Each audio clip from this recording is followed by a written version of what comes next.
एक बार प्रभु बहुत द्रवित हुए, क्योंकि जो सेवक होता है वो स्वामी को सेवा के बल से अधीन कर लेता है।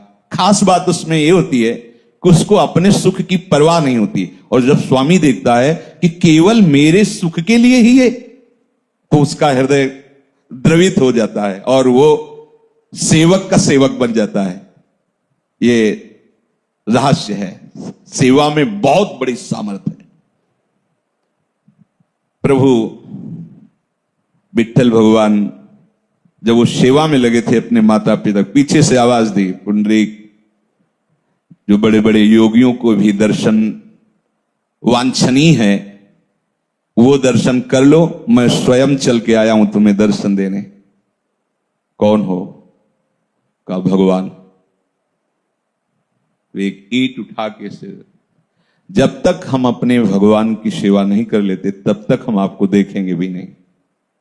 ऐसे भगवान इंतजार करते हुए खड़े, आज भी वैसे ही खड़े विट्ठल भगवान। जब सेवा हो गई, माता पिता को प्रणाम किया और फिर प्रभु की तरफ देखे।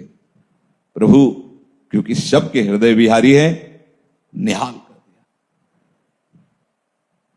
अपने कर्तव्य कर्म में इसका क्या फल होगा, ये अगर फल की आकांक्षा की तो आप सेवा धर्म का निर्वाह नहीं कर पाएंगे। कि वर्तमान में ही प्रतिकूलता मिल रही, इतनी हम सेवा करते हैं, वो कभी हमें शाबाश नहीं बोलते, जब देखो डांटते रहते, रात दिन हम कुछ अपने सुख की बात सोचते, फिर भी हम नहीं चाहते, लेकिन ठीक से बोलें तो नहीं बोलेंगे, क्योंकि तुम्हारी बहुत बड़ी साधना चल रही है और उस साधना की परिपक्वता के लिए प्रतिकूलता उधर से आएगी जो सेव्य है तुम्हारा।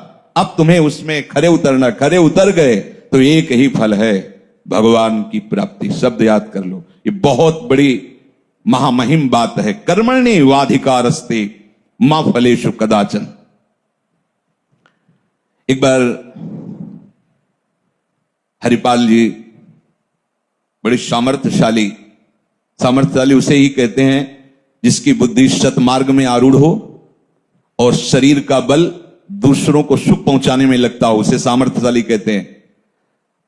जो कुमार्गगामी होता है उसे सामर्थ्यशाली नहीं कहते।